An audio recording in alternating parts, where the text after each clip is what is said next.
जय हिंद साथियों। मैं एसपी ठाकुर आप सभी का हार्दिक स्वागत करता हूं।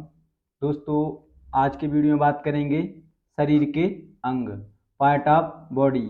जानेंगे कि शरीर में कितनी हड्डियां होती हैं, बच्चों में हड्डियों की संख्या कितनी होती हैं, सर्वाधिक हड्डियां कहां पर होती हैं, सबसे बड़ी हड्डी कौन सी है, सबसे छोटी हड्डी कौन सी है। तो इन्हीं सब पर चर्चा करेंगे। तो चलिए वीडियो को शुरू करते हैं। तो दोस्तों, मानव शरीर में हड्डियों की संख्या। तो मानव शरीर में हड्डियों की संख्या कितनी होती है? 206 होती है। कितनी होती है मानव शरीर में हड्डियों की संख्या? 206। वहीं बात की जाए बच्चों में हड्डियों की संख्या, तो बच्चों में हड्डियों की संख्या कितनी होती है? 300 होती है। कितनी होती है? 300। सर्वाधिक हड्डियां कहाँ पर पाई जाती हैं? हाथ में। कितनी? 64, 64। हाथ में कितनी हड्डियां पाई जाती हैं? 64 हड्डियां पाई जाती हैं, जो कि सर्वाधिक होती हैं। बात की जाए कि न्यूनतम हड्डियां, सबसे कम हड्डियां कहाँ पर पाई जाती हैं शरीर के किस अंग में? तो गले में। ओनली एक हड्डी पाई जाती है। पैरों में हड्डियों की संख्या कितनी होती है? पैरों में हड्डियां कितनी पाई जाती हैं? तो 62 हड्डियां पाई जाती हैं। बात की जाए चेहरे में हड्डियों की संख्या, तो चेहरे में हड्डियों की संख्या कितनी रहती है? 14। कितनी रहती है? 14।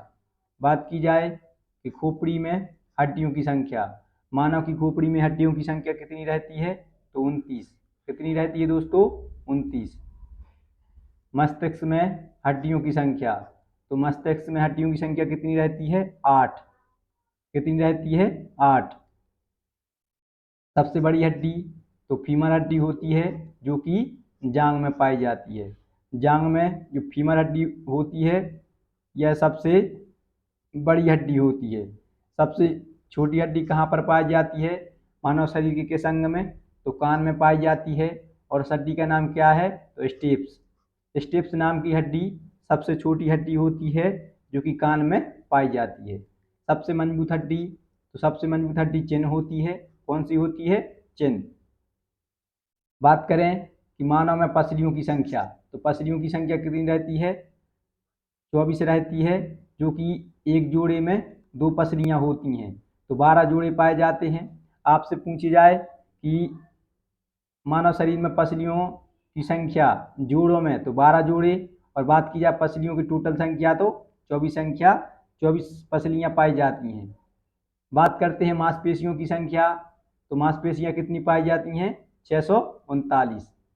मानव शरीर में मांसपेशियों की संख्या कितनी रहती है? 639 रहती है। बात करते हैं गुणसूत्रों की संख्या, तो मानव में गुणसूत्र कितने पाए जाते हैं? 23 जोड़े। एक जोड़े में 2 गुणसूत्र होते हैं। एक एक एक एक जोड़े में 2 गुणसूत्र होते हैं। तो टोटल गुणसूत्रों की संख्या कितनी रहती है? 46। कितनी रहती है? 46। बात करते हैं कपाल तंत्रिका की संख्या, तो कपाल तंत्रिका की संख्या कितनी रहती है? 12 जोड़े में 24 कपाल तंत्रिका पाई जाती हैं। कितनी पाई जाती हैं? 12 जोड़ों में 24 कपाल तंत्रिका पाई जाती हैं। इसके बाद में मेरुदंड तंत्रिका की संख्या, तो मेरुदंड तंत्रिका की संख्या कितनी होती है? 31 जोड़े होते हैं। और टोटल बात की जाए की संख्या, तो 62 तंत्रिका होती हैं। एक मानव की श्वसन गति, सांस लेने की गति कितनी होती है? तो 16 से 17 बार प्रति मिनट। एक मानव जो स्वस्थ शरीर होता है, वह 16 से 17 बार प्रति मिनट तक सांस लेता है, पर मिनट। हृदय की धड़कन 70 से 72 बार प्रति मिनट धड़कता है। तो ये आप याद रखोगे कि जो मानव की धड़कन होती है, वह 1 मिनट में कितनी बार? तो 70 से लेकर 72 बार प्रति मिनट धड़कती है। स्वस्थ व्यक्ति के बीपी की माप, तो स्वस्थ व्यक्ति का जो ब्लड प्रेशर होता है, वह कितना होता है? 120 mm से लेकर के 80 mm तक होता है। हृदय द्वारा 1 मिनट में पंप किया गया रक्त, मानव हृदय के द्वारा 1 मिनट में कितना रक्त पंप किया जाता है?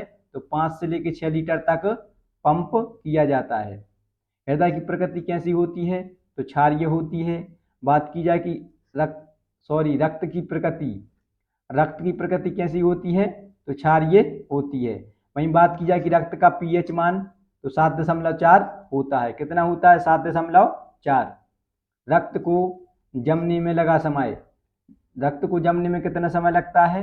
2 से लेके 10 मिनट। अगर आपको चोट लग जाती है तो उससे जो खून निकलता है उसको जमने में कितना समय लगता है? तो 2 से लेके 10 मिनट तक लग सकते हैं।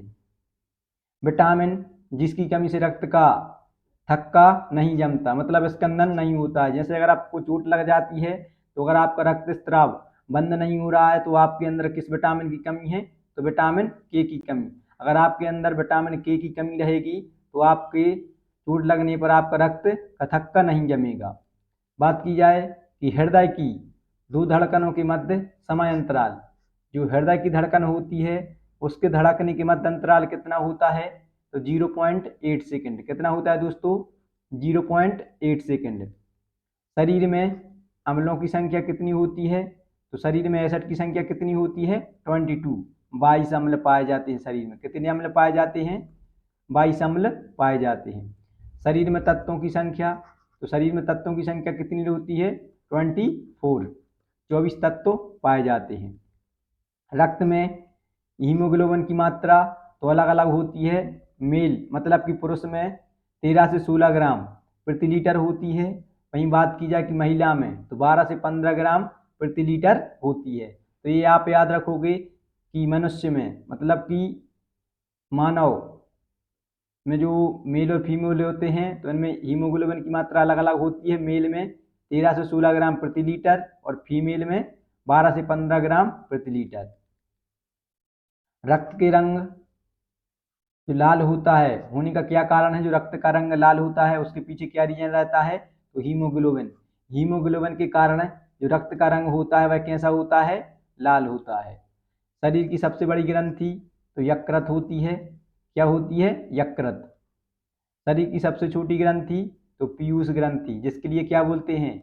मास्टर ग्रंथि बोलते हैं। क्या बोलते हैं? मास्टर ग्रंथि बोलते हैं। और शरीर की सबसे बड़ी ग्रंथि यकृत, इसको ही क्या बोलते हैं? लीवर। क्या बोलते हैं? लीवर। शरीर शरीर की सबसे बड़ी अंतःस्रावी ग्रंथि, तो शरीर की सबसे बड़ी अंतःस्रावी ग्रंथि कौन सी होती है? थायराइड ग्रंथि होती है। कौन सी होती है? थायराइड ग्रंथि होती है। वह ग्रंथि जो अंतःस्रावी तथा बहिर्स्रावी दोनों की तरह काम करती है, मतलब कि मिश्रित ग्रंथि। तो शरीर में मिश्रित ग्रंथि कौन सी पाई जाती है? अग्नाशय। मिश्रित ग्रंथि का उदाहरण क्या है? अग्नाशय है। ठीक है। इसके बाद में बात करते हैं शरीर का सबसे बड़ा अंग तो त्वचा होती है। याद रखोगे आप, त्वचा भी मानव शरीर का अंग होती है, जो कि मानव शरीर का सबसे बड़ा अंग है। वह हार्मोन जो मनुष्य में तिल पड़ने को प्रेरित करता है, तिल मानव शरीर में किस हार्मोन की वजह से होता है? तो मेलिनासाइट स्टिमुलेटिंग हार्मोन्स, जिसके लिए MSH शॉर्ट में बोलते हैं। मेलिनासाइट स्टिमुलेटिंग हार्मोन्स, इसकी वजह से मानव शरीर में तिल होते हैं। शरीर की आत्महत्या की तैली लाइसोसोम को कहा जाता है। शरीर का तापमान नियंत्रक हाइपोथैलेमस को कहा जाता है। कोशिका का पावर हाउस माइटोकॉन्ड्रिया को कहा जाता है। जीवन रक्षक हार्मोन्स स्रावित करने वाली ग्रंथि, तो जीवन रक्षक हार्मोन्स किस ग्रंथि के से निकलता है? तो एड्रिनल ग्रंथि से निकलता है। किस ग्रंथि से निकलता है?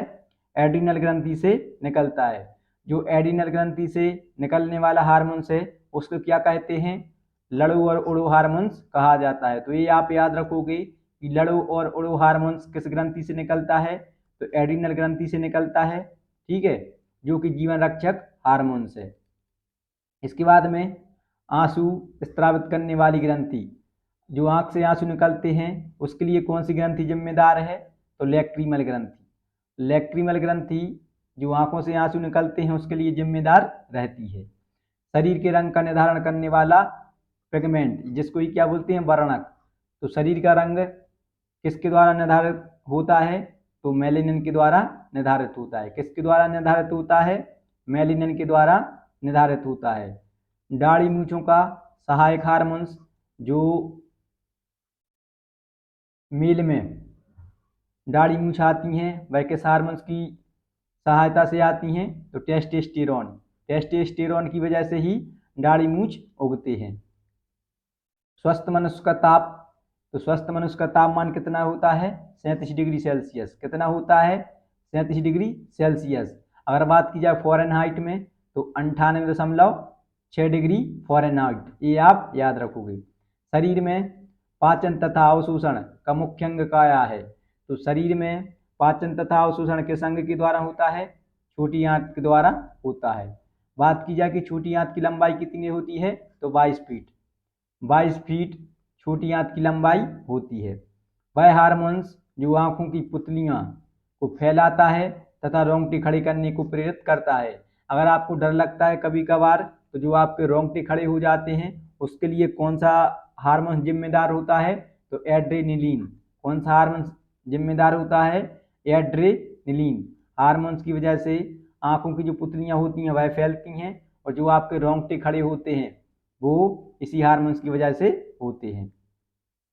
एड्रेनल हार्मोन्स क्रोध, डर, अपमान, मानसिक तनाव तथा व्याकुलता की स्थिति में ज़्यादा मात्रा में निकलने लगता है, जिससे संकटकालीन स्थितियों में उचित कदम उठाया जा सकता है।